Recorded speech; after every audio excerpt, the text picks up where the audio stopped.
Selamat datang di channel Simar Imam. Sembari mendengarkan tinggalkan like dan komentarnya bosku. Bab 32, Berkunjung ke Rumah. Malam itu dihabiskan dengan damai oleh Sumin. Setelah lelaki tua itu menyelinap ke dalam rumah, tidak ada yang terjadi yang mengganggunya. Dia akhirnya menghabiskan sepanjang malam berkultivasi yang cara dia lebih suka menghabiskan malam. Seseorang yang tidak memiliki malam yang nyaman adalah Yong Meilin. Dia telah mondar-mandir di dalam kamarnya dan tidak pernah sekalipun duduk untuk bersantai. Dia merasa tidak nyaman dan bersemangat pada saat yang bersamaan. Dia tidak ingin mengikuti pemuda itu dan bahkan merasa kurang menarik memikirkan dirinya tunduk. Dia berperilaku seperti seorang pelayan untuk memastikan bahwa dia akan tinggal di dalam kota ricu. Meskipun dia tidak menyukai gagasan kakeknya, dan perintah yang diberikan kakeknya, dia gemetar karena kegembiraan ketika dia memikirkan betapa menakjubkannya itu. Dia akhirnya bisa cukup menggoda pria muda ini dan membuatnya jatuh cinta padanya. Dia telah membuatnya merasa tidak nyaman berkali-kali dan menyebabkan wajahnya memerah di depan umum dengan mengumumkan bahwa dia telah menyenangkannya malam sebelumnya. Untuk dapat memelintirnya di sekitar jari kelingkingnya adalah sesuatu yang sangat ingin dia alami.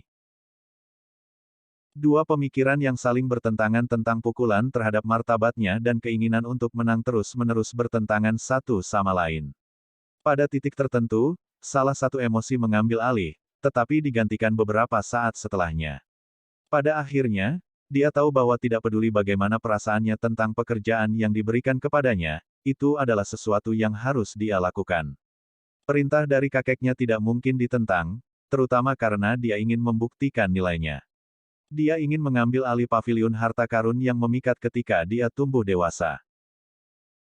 Saat Yong Meilin menghabiskan waktunya terus-menerus tidak yakin tentang apa emosinya sebenarnya, jantungnya terus berdetak tidak menentu. Akhirnya, matahari pagi memancarkan sinar matahari melalui jendelanya. Mereka memanggilnya kembali dari perenungannya tentang dunia di sekitarnya. Kembali ke kenyataan di mana tidak peduli bagaimana perasaannya tentang hal itu, dia harus melakukan apa saja dalam kemampuannya untuk memasuki pria muda itu. Tenang, Yong Meilin langsung menguasai dirinya. Keterampilan aktingnya adalah tingkat pertama. Saat seorang pelayan masuk melalui pintu, wanita muda itu tampak tenang dan tenang seperti biasanya. Wajahnya dihiasi dengan senyum yang indah dan dia mengangguk dengan ramah ketika sarapannya dibawa ke depan. Makan makanan, setiap gerakan anggun.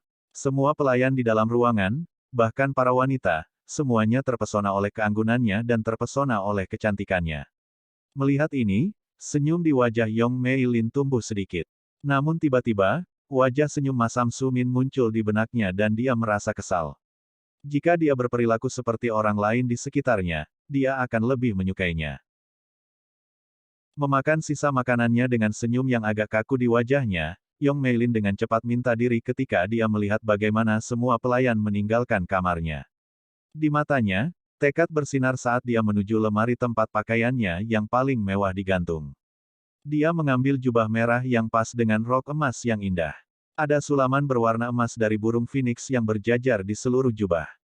Sabuk emas mengikatnya ke tubuhnya dan memamerkan lekuk tubuhnya yang memikat juga.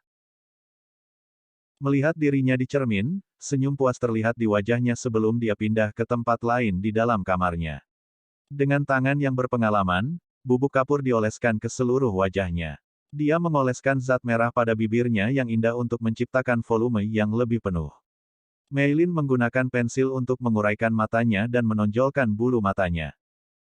Wanita itu sekarang sangat cantik sehingga kota-kota akan berperang memperebutkannya.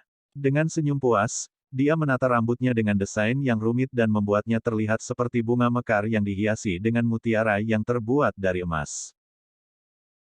Melirik sekali lagi ke cermin, wanita itu menganggukkan kepalanya dengan puas saat dia meninggalkan rumahnya. Di luar, siapapun yang melihatnya akan menjadi benar-benar terpana. Setiap pria memiliki mata panas ketika meliriknya. Semua wanita dipenuhi dengan kecemburuan tetapi juga penyembahan yang tidak dapat dijelaskan. Setiap pandangan yang dikirim ke arahnya meningkatkan kepercayaan dirinya. Segera, suasana angkuh dan arogan di sekitar wanita cantik itu kembali seperti ketika Sumin pertama kali melihatnya. Saat dia berjalan menuju rumah dia meninggalkan pemuda itu, setiap langkah membuatnya merasa lebih baik dan lebih baik. Dia dengan cepat lupa bahwa pemuda itu sebelumnya berhasil sepenuhnya mengabaikan pesonanya.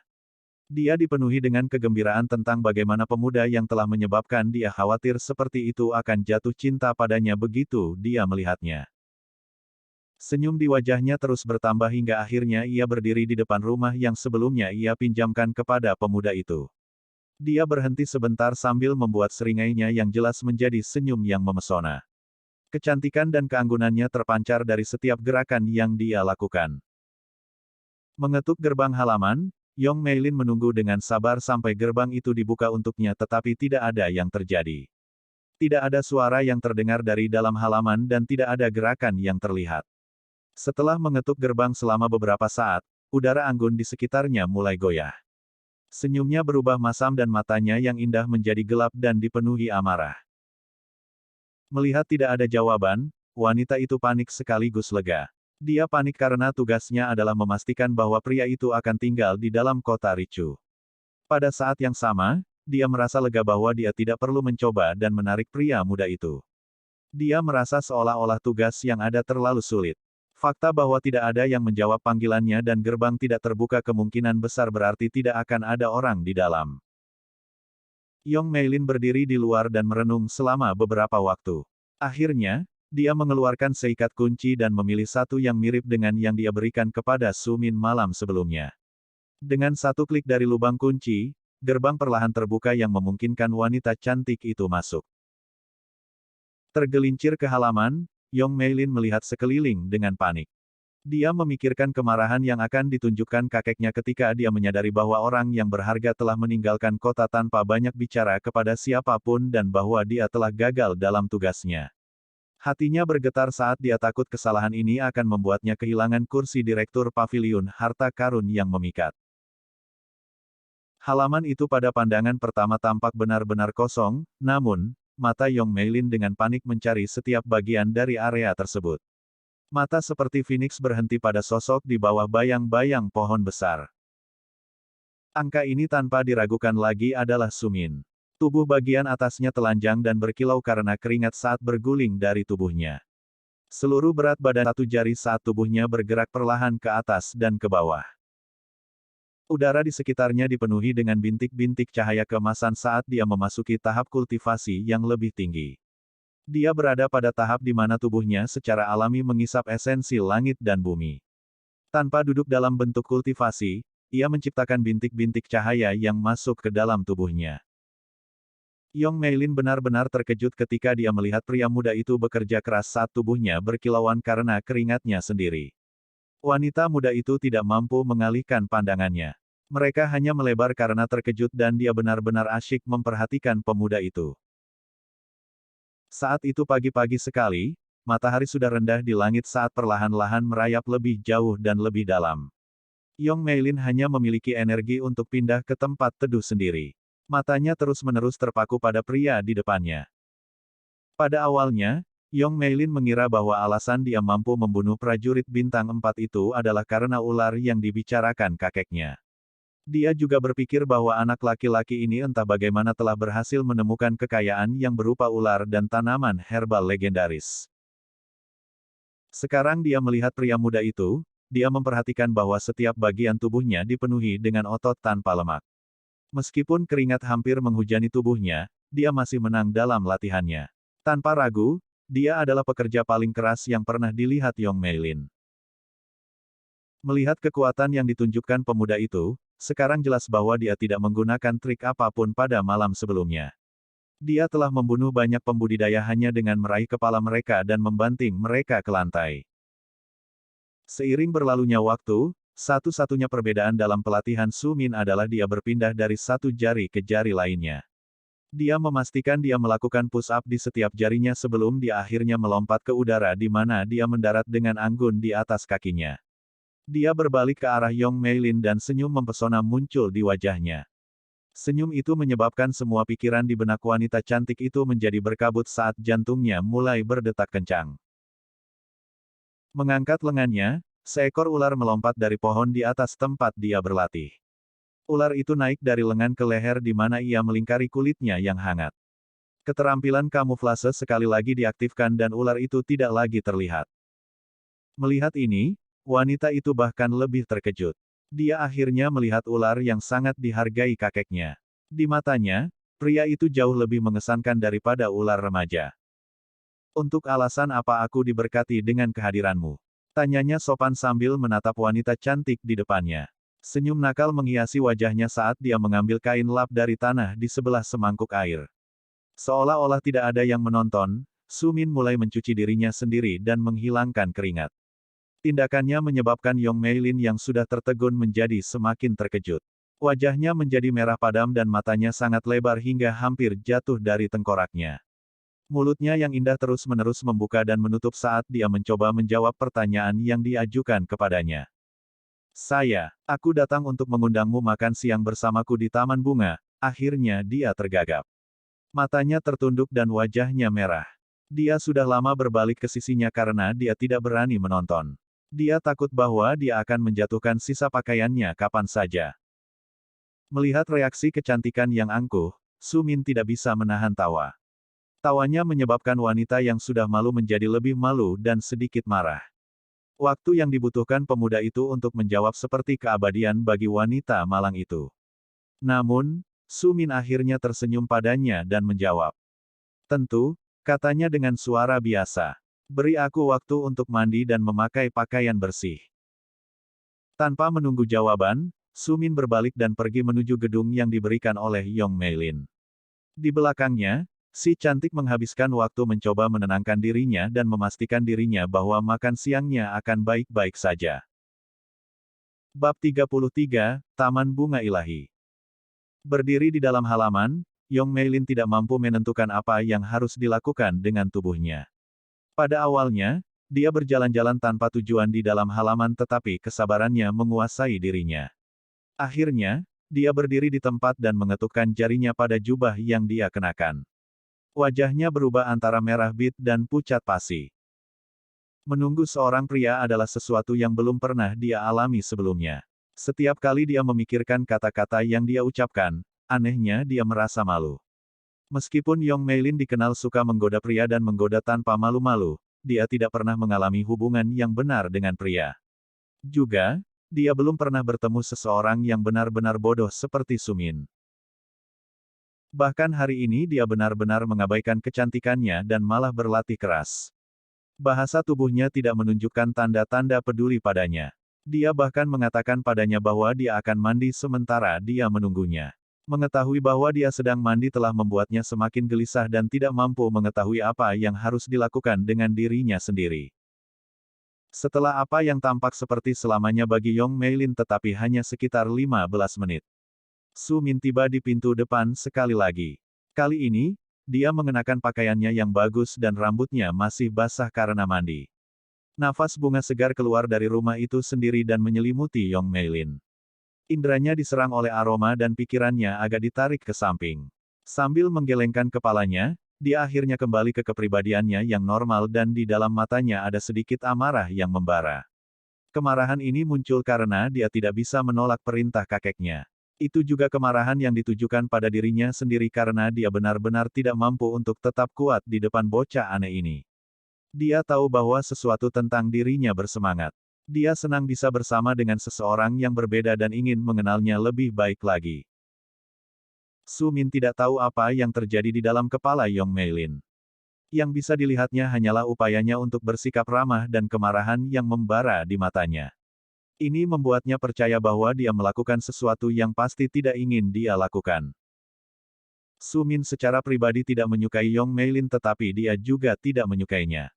Alasan dia mengikuti permintaannya terutama karena pria yang mengunjunginya malam sebelumnya. Dia cukup yakin bahwa pria inilah yang memerintahkan Yong Meilin untuk bertindak seperti yang dia lakukan. Alasan lain untuk menerima tawaran Yong Meilin adalah untuk perlindungan yang dapat diberikan oleh paviliun harta karun memikat kepadanya. Itu bisa memberikan perlindungan terhadap banyak pembudidaya yang telah memusuhi dia setelah penampilannya di Hall of the Champions. Ketika dia mengatakan hal-hal yang dia katakan, dia tidak bermaksud menyebabkan keributan seperti yang dia lakukan. Yang dia ingin lakukan hanyalah membuat wajah Yong Meilin yang sombong dan puas diri menjadi sedikit dipaksakan. Dia ingin merepotkannya sama seperti dia mengganggunya. Lagi pula, dia tidak lupa bagaimana wanita itu mencoba menipunya sebelumnya. Meskipun dia mengakhiri perdagangan dengan salam hormat, itu hanya dicapai dengan tidak tertipu oleh kecantikannya. Membutuhkan waktu yang cukup untukmu, kata Yong Meilin dengan suara marah. Begitu dia melihat pemuda itu dan tepat ketika kata-kata itu keluar dari bibirnya, dia mengangkat tangannya untuk menutupi mulutnya. Matanya membelalak kaget karena bagaimana dia mengatakan pikirannya dengan keras. Dia menatap ragu-ragu pada pria muda itu karena dia takut akan reaksinya.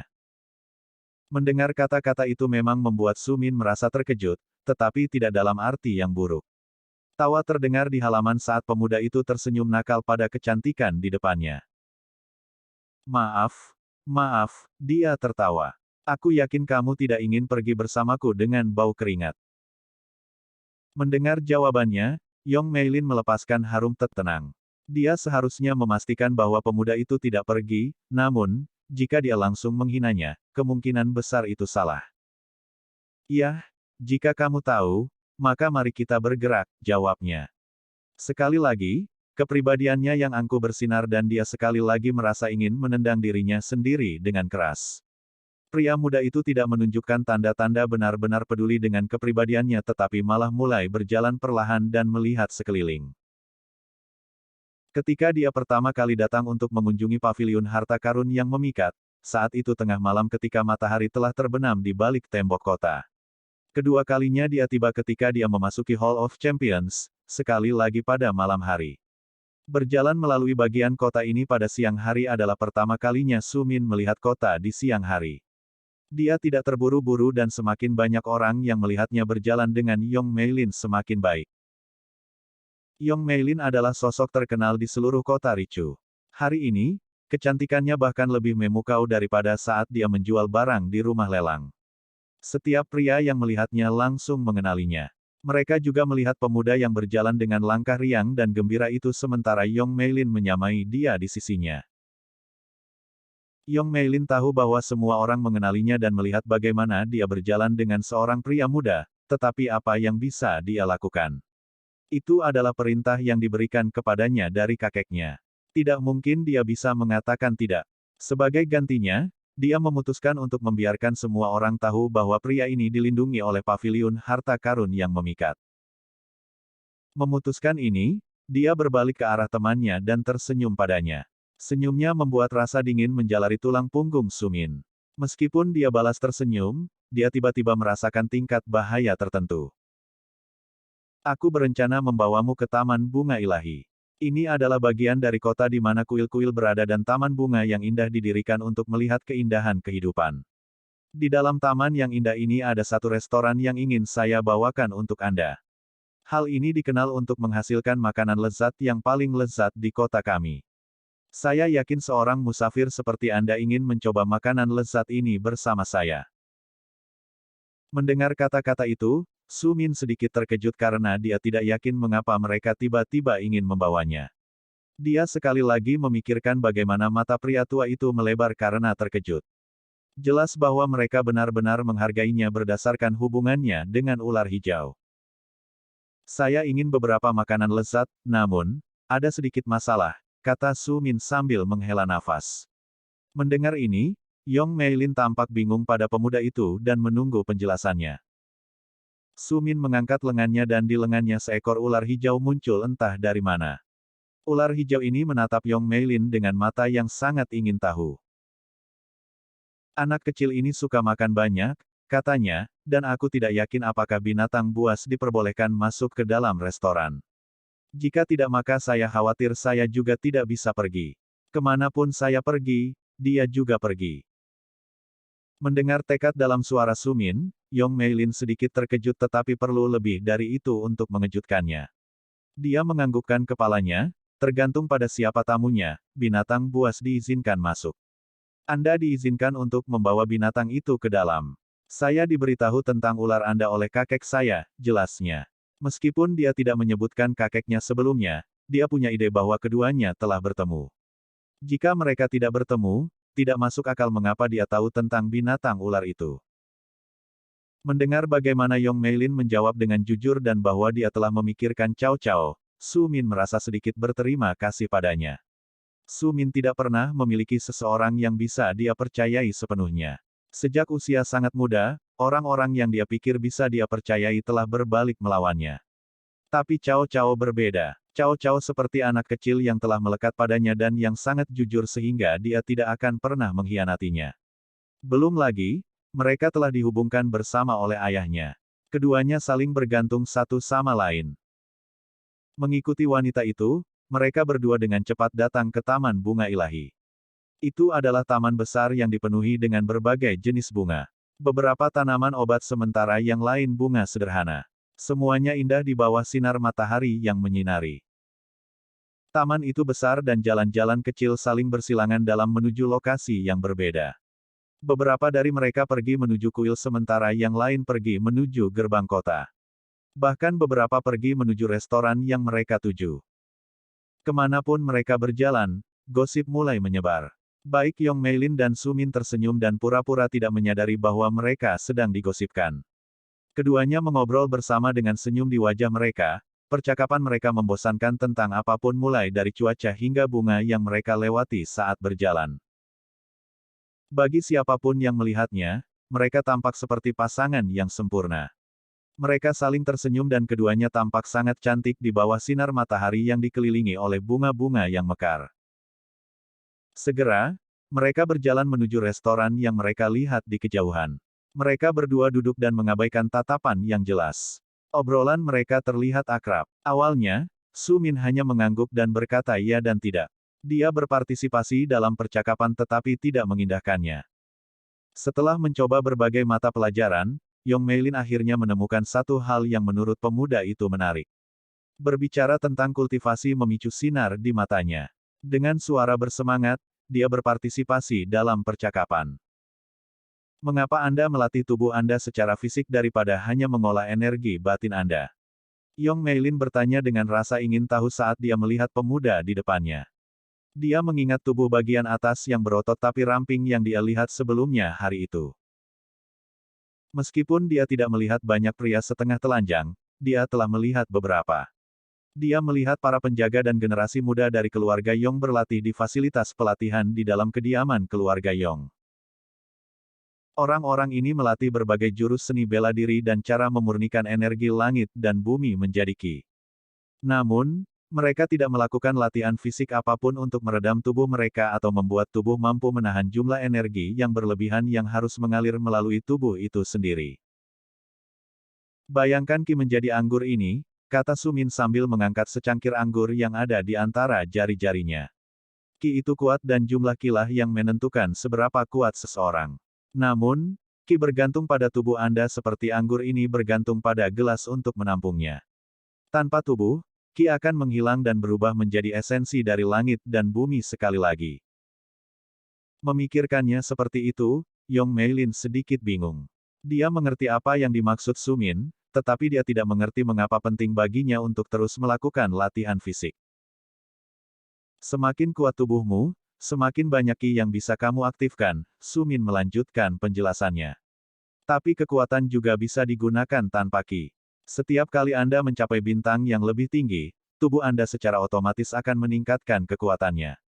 Tetapi jika Anda dapat meningkatkan kekuatan ini secara manual, tubuh Anda akan menjadi jauh lebih tahan lama, lebih tangguh, dan lebih kuat.